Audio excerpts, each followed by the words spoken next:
नमस्कार, मैं हूं रंजन और एक बार फिर से आप सभी का स्वागत है हमारे चैनल न्यूज़ सक्सेस मंत्रा पर। दोस्तों, आज हम इम्पॉर्टेंट ट्रिक्स ऑफ टेंस यानी कि टाइम एंड टेंस से जो भी इम्पॉर्टेंट ट्रिक हैं उसको हम इस वीडियो के अंदर लेके आए हुए हैं और उम्मीद करते हैं आपको बेहद ही पसंद आएगा। ठीक है, साथ में आपको करना क्या है कि अपने नोटबुक्स को लेके बैठना है और आपको अच्छा लगे जो भी ट्रिक हम बता रहे हैं उसको अपने नोटबुक में बिल्कुल नोट कर लेना है। ये आपके एग्ज़ाम पॉइंट ऑफ व्यू से बेहद इम्पोर्टेंट लेसन होगा। ठीक है, यहाँ से सवाल आपको एग्ज़ाम में देखने को मिलता ही है, इसको कंफर्म समझिए। ठीक है, तो आज जो है हम इम्पॉर्टेंट ट्रिक्स ऑफ टेंस की बात करेंगे।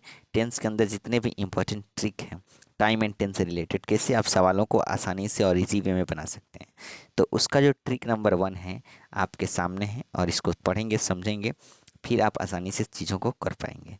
जैसे ट्रिक 1 कह रहा है कि किसी वाक्य में डेली आता है, एवरी प्लस टाइम आता है। जैसे एवरी प्लस टाइम शब्द ईयर, मंथ्स, डे, ईटीसी हो, या फिर सब्जेक्ट प्लस टाइम वर्ड्स जैसे कि always, never, habitually, often, etc दिखाई देता है, तो आपको क्या करना है, V1 या V5 का प्रयोग करना है। क्यों? क्योंकि ऐसे वाक्य प्रेजेंट इंडेफिनिट टेंस के अंतर्गत आते हैं। मतलब सिंपल कहने का मतलब है कि अगर वाक्य में daily, every year, every month, every day करके आता है, या फिर अगर वाक्य में आपको ऑलवेज देखने को मिले, नेवर देखने को मिले, हैबिचुअली देखने को मिले, ऑफन देखने को मिले, अगर वाक्य में ये सभी मिलते हैं तो 100% समझ लीजिए उस वाक्य में V1 या V5 का प्रयोग करते हैं। बात समझ में आ गया? V1 या V5 का प्रयोग करते हैं। अब कुछ एग्जाम्पल्स हम आपके सामने रखे हुए हैं। जैसे पहला एग्जाम्पल्स आपके सामने है, she dash year daily, here daily. अब यहाँ पे आपको डेली दिखाई दिया ना, तो डेली दिखाई दिया तो हमको क्या चाहिए, या तो V1 चाहिए या तो V5 चाहिए। अभी हमारे पास 4 ऑप्शन है, 4 ऑप्शन में से हम उस ऑप्शन को हटा देंगे जो ना V1 है ना V5 है।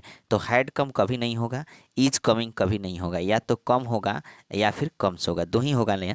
लेकिन यहाँ पे लिखा हुआ है सी जो कि सिंगुलर होता है, इसीलिए इसके साथ कम्स होगा न कि कम होगा। ठीक है, सी कम्स हियर डेली। तो इसका सही आंसर जो होगा ऑप्शन नंबर बी बिल्कुल ही क्या होगा, करेक्ट होगा। उम्मीद करते हैं आपको समझ में आ गया होगा नियम।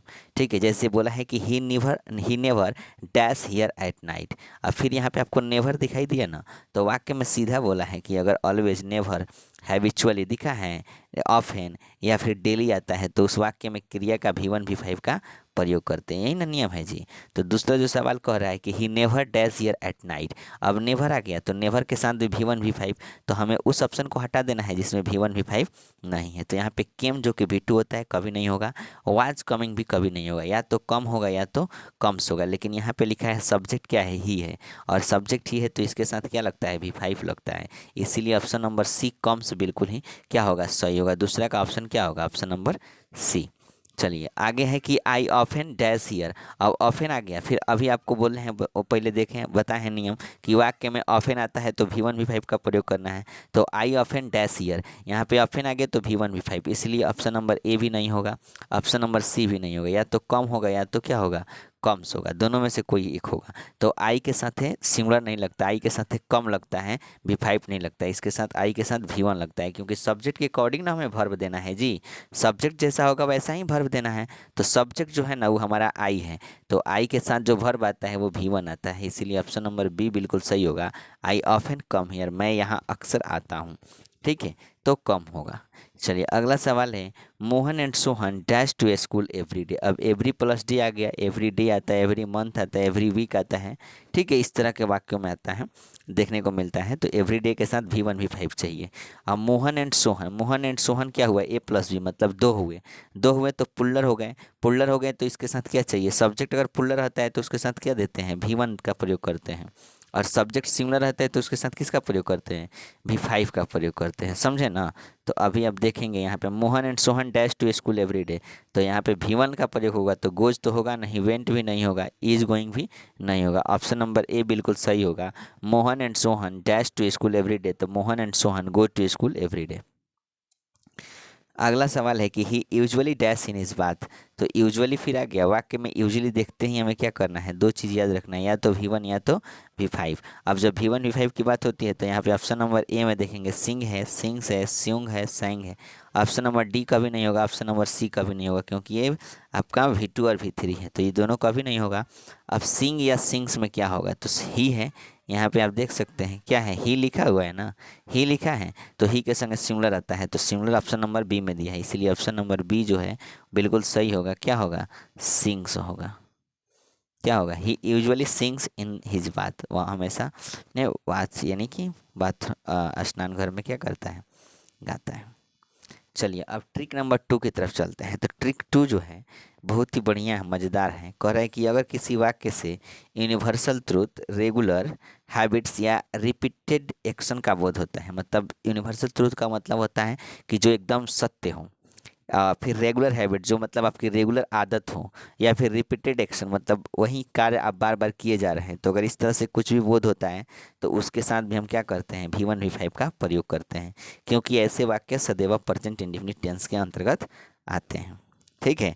अभी देखिए जो रेगुलर होता है, जैसे the sun dash in the east, यानी कि स्वाभाविक है कि सूर्य जो है पूरब में उगता ही है, ये उनका यूनिवर्सल ट्रूथ है, एकदम सच्चाई है। तो सच्चाई है, यूनिवर्सल ट्रूथ, सार्वभौमिक सत्य है। सार्वभौमिक सत्य है तो इसके साथ क्या लगेगा, V1 V5 का प्रयोग होगा। तो यहाँ पे द सन है, सन के अकॉर्डिंग सन जो है सिंगुलर होता है, इसलिए इसके साथ क्या लगेगा, V5 लगेगा। तो रीजन तो V3 होता है, रोज V2 होता है, राइज V1 हो गया। ऑप्शन नंबर डी बिल्कुल सही है, the sun rises in the east, यानी कि ऑप्शन नंबर डी बिल्कुल सही होगा। आगे है honesty dash the best policy, यानी कि ऑनेस्टी, ईमानदारी एक बहुत अच्छी नीति है। ऐसे करके ये बिल्कुल बात सत्य है, ईमानदार आप रहिएगा, ये बहुत अच्छी बात है। ठीक है, तो ये भी हमारा क्या है, सत्य होनी चाहिए, सत्य बात है, एकदम ट्रूथ, एक कहावत है कह सकते हैं।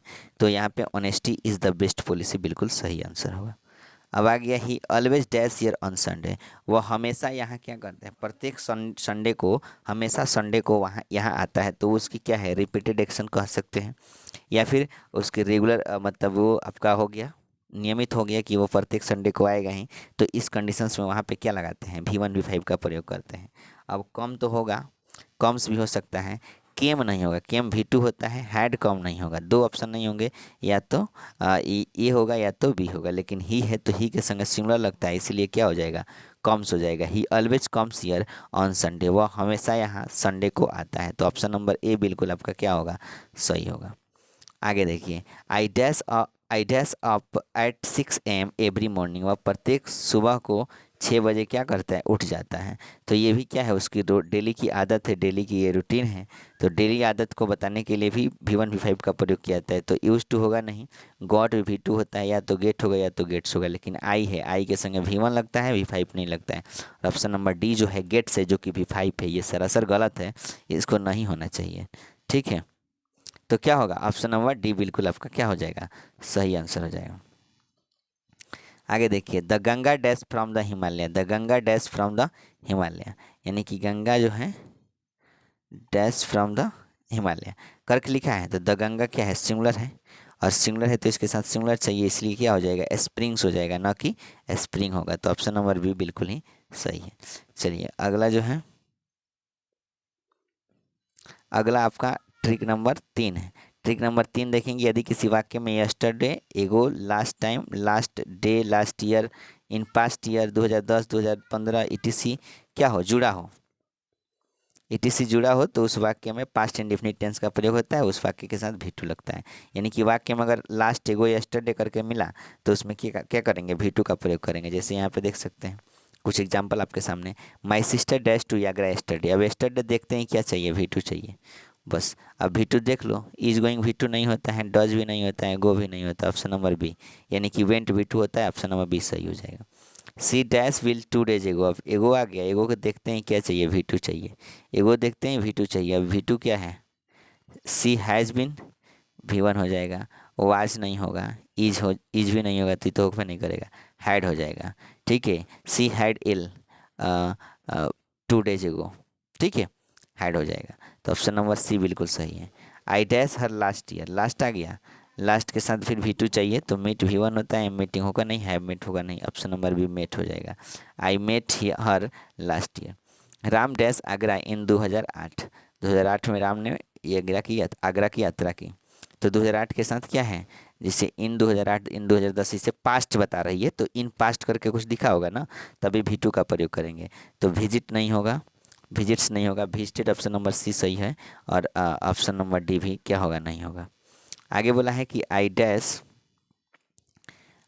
सम चॉकलेट्स ऑन संडे लास्ट, फिर लास्ट मिला, लास्ट के साथ क्या चाहिए V2, तो buy bring brought what, the I what करके लिखा होगा, तो बाई होगा नहीं, ब्रिंग भी नहीं होगा, ब्रॉट भी नहीं होगा, बॉट हो जाएगा। मैंने कुछ चॉकलेट खरीदा ऑन संडे लास्ट को। ठीक है, तो ऑप्शन नंबर डी बिल्कुल ही क्या होगा, सही होगा। तो इस तरीके से तीन इस सेक्शन के अंदर, मतलब इस वीडियो के अंदर आपको जो है तीन रूल बताएं, फिर अगले नेक्स्ट वीडियो में हम आपको फिर तीन बताएंगे ऐसे करके, क्योंकि ज़्यादा लंबा सेशन हो जाएगा और दिक्कतें आने लगेगी। ठीक है, तो बढ़िया से आप समझ गए तीनों एग्जाम्पल्स को, और फिर मिलते हैं हम लोग नेक्स्ट वीडियो में। तब तक के लिए अपना ख्याल रखिए और पढ़ते रहिए, मुस्कुराते रहिए। इसको ज़रूर अपने कॉपी में, नोटबुक में नोट कर लीजिएगा। चलिए, तो बाय बाय, टेक केयर, ख्याल रखिए। जय हिंद, जय भारत, थैंक यू।